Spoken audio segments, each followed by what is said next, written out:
Добар ден. Се наоѓаме во село Поленица, Република Бугарија. И гости сме на Омо Илинден Пирин и со нас е господинот Стојко Стојков. Добар ден. Добро сте дојдени. Одлично, слава Богу. Живи и здрави. Тоа е најважно. Благодарам што ни угостивте овдека. Ние сме многу среќни да бидеме ваши гости. И за нас е задоволство. Недавно почина Ѓорги Христов, долгогодишен уредник на единствениот весник на македонски јазик во Република Бугарија, Народна воља. Умре тивко, достоинствено. Го погребавте во Благоевград.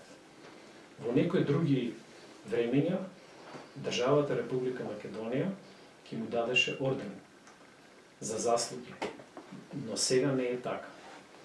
Зошто тоа денес не е така?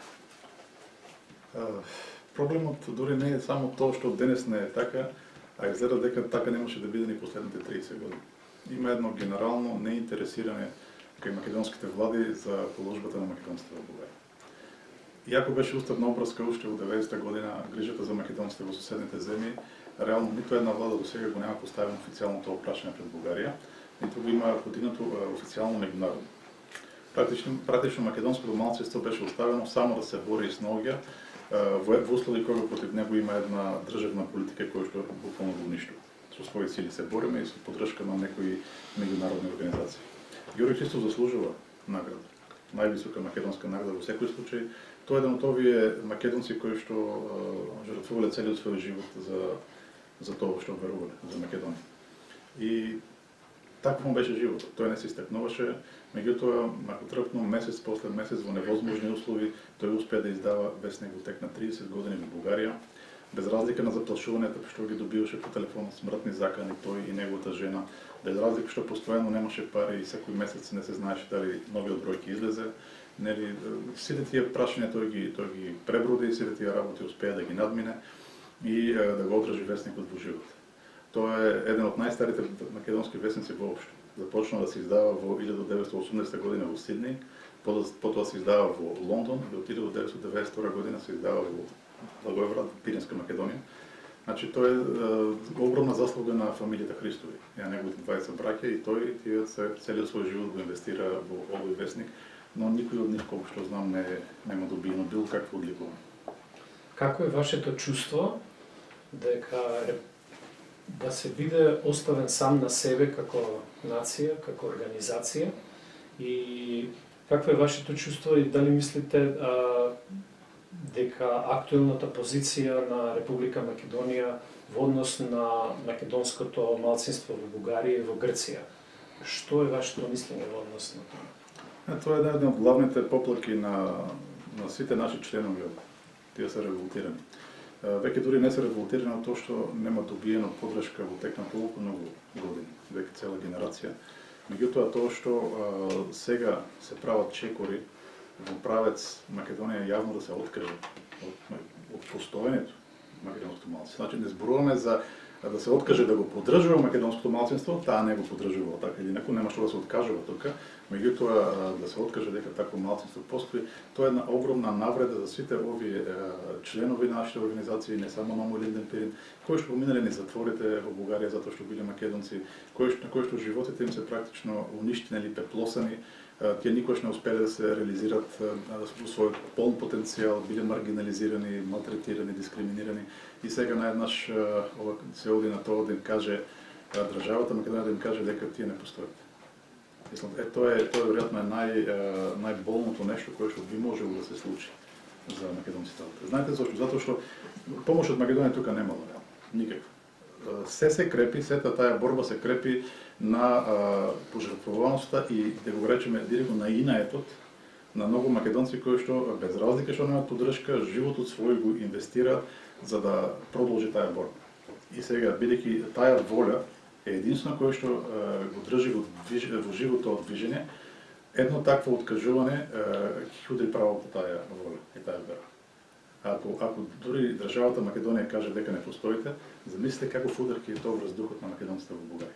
Тоа е што Бугарија го сака реално. Спрема вас има ли право Република Македонија да реагира за непочитувањето на малцинските права на Бугарија и Грција во однос на македонското малцинство? Значи таа има апсолутно право. Нема нешто во меѓународното право кое што да ја ограничува на тоа поле. Правата на малцинствата не се внатрешно право на државите. Тоа е меѓународно право, тоа е од областа на правата на човекот. Секој има право да се застапува. А Македонија не само што има право, но таа практично има и морално задолжение да го прави тоа, а имаше и доскоро и уставно задолжение да го прави, ама никогаш ниту моралното задолжение, ниту уставното задолжение, ниту можноста што постои за да се застапи, никогаш не беше искористено. Тоа е можеби најтажното нешто. Кога се работи за Република Бугарија, од историјата, јазикот, Гоце Делчев, администрација, не окупација, позицијата на Бугарија во однос на Македонија се префрла на едно друго поле, а тоа е на правата на бугарите во Македонија. Како ја толкувате оваа промена на позицијата на Бугарија во однос на нивната позиција за блокада на Македонија за преговорите за членство со ЕУ? Па видите, бидејќи сите бугарски барања најдоа на прилично лош прием кај останатите европски членки, бидејќи сите овие историски барања се абсурдни и во голема степен се ненаучни, Република Бугарија сфати дека преку тоа не може да ја оправда својата блокада. И затоа требаше да се измисли начин да се најде причина која што да е разбирлива за европските држави, и тоа е правата на човекот. И сега, ако навистина има проблеми бугарите во Македонија, ние целосно би поддржале тие да се ги добијат правата. Меѓутоа, тоа што се гледа од сите извештаи на меѓународните институции последните 20 години, реално не се спомнуваат никакви проблеми на бугарите во Македонија, ние сме срекни за тоа. Ич да немат проблеми, најдобро. За разлика од тоа, македонското малцинство во Бугарија присуствува во сите тие извештаи и тоа присуствува на голем. За жал, ние сме тамо, затоа што имаме навистина сериозни проблеми. Сега Република Бугарија претендира дека на некој начин бугарското малцинство е дискриминирано затоа што не е ставено во устав. Тоа замислите каков абсурд е. Ставането во уставот на една земја е привилегија практично. Тоа не е право. Во Бугарија во нејзиниот устав не е спомнато ниту едно малцинство, дури зборот малцинства не е спомнат во уставот, а тие сега барат Република Македонија да ги стави бугарите кои што се според побисите околу 2000 луѓе. Но тоа е ситуацијата, тие мора нешто да измислат сега за да оправдат својата политика на блокада на Македонија и во меѓувреме да продолжат да оценуваат Македонија да прави оставки кои што би оделе во една единствена насока, а тоа е деструкција на македонскиот идентитет. Бидејќи она што го побара Бугарија и го стави во својата парламентарна декларација и во нејзините црвени линии, има всушност три барања во суштина, и трите барања имат едно нешто во основа, да се направи невозможно да постои македонско малцинство во Бугарија. Тоа е суштината. И јазикот, барањето за јазикот е објаснато едно така, бидејќи во јазикот што се зборува во Република Македонија се зборува и во погранични области на Република Бугарија, тоа е за Пиринска Македонија, тие не може да прифатат тоа да се смета за посебен јазик, затоа што тоа дава објективна основа, нели, критериум да се бара македонско малцинство. Барањето да се признае дека пред 44 година немало воопшто македонска нација е насочено исто така против македонците во Бугарија, затоа што каква и нација да се формирала после 44 година, јасно е дека таа не може да се формира во Република Бугарија, тоест нема како да има македонско малцинство. Значи сето она што се бара, и третото барање директно да се откажат од македонско малцинство, значи сите барања во суштина се насочени против македонското малцинство. По некоја нездрава причина, македонското малцинство во Бугарија страшно многу и смета на бугарската национална елита. Кој е вашето мислење во однос на задоволувањето на потребите, односно за позицијата на Бугарија? Дали ако нивните барања ќе бидат удоволени од Република Македонија и бугарите влезат во уставот, дали ќе тоа значи крај на оспорувањето на Македонија кон патот на ЕУ? Не. Значи ако зависи од Бугарија, тоа што таа го бара е македонската нација целосно да се редефинира на пробугарска основа. Тоа е цел поставено уште во 1963 година од диктаторот Тодор Живков и до сега се спроведува без никаква промена. Ние ќе признаеме македонската нација само во Република Македонија и ако се редефинира на пробугарска основа. Инаку не би ја прифатиле. Мислам и тоа се спроведува сега. Тоа што тие сакате јазикот да се признае за бугарски, културата да се признае за бугарска, да се признае дека надвор од Република Македонија нема македонци, само бугари, дека пред 1944 година немало македонци, дека македонците се создадени со огромно насилство, наводно 20.000 убиени, 200.000 во затвори, комплетни лаги, и на база на тоа да претворат Македонија во втора бугарска држава. Тоа е што го сака. Друго е дали ќе успеат да го постигнат, бидејќи тие имат огромен проблем. Мислам, сите нивни барања се како се антинаучни, не може да најдат поддршка за тоа меѓународно, така се и насочени против вредностите на Европскиот сојуз. Така што тука може да најдат, многу тешко може да најдат било каква поддршка. И тоа е големиот проблем на Бугарија. Таа не може отворено да ги испорача своите барања, кои ги има кон Македонија, официјално да се претворат во услов за влегувањето на Македонија во Европскиот сојуз. Тоа практично е невозможно. И сега тоа што се прави е да се измислуваат причини, а во меѓувреме Македонија да се оценува сама да отстапи. Затоа што ако Македонија сама се откаже од својот идентитет, тогаш на кој во Европа треба да му гаѓа? На крајот на краиштата тоа е акт на самоопределување. Ако сам се определиш да се одречеш од себе си, тоа е сепак твоја слобода. Значи, на тоа се оди македонците треба сами да се уништат себе си, на некој да ги уништува.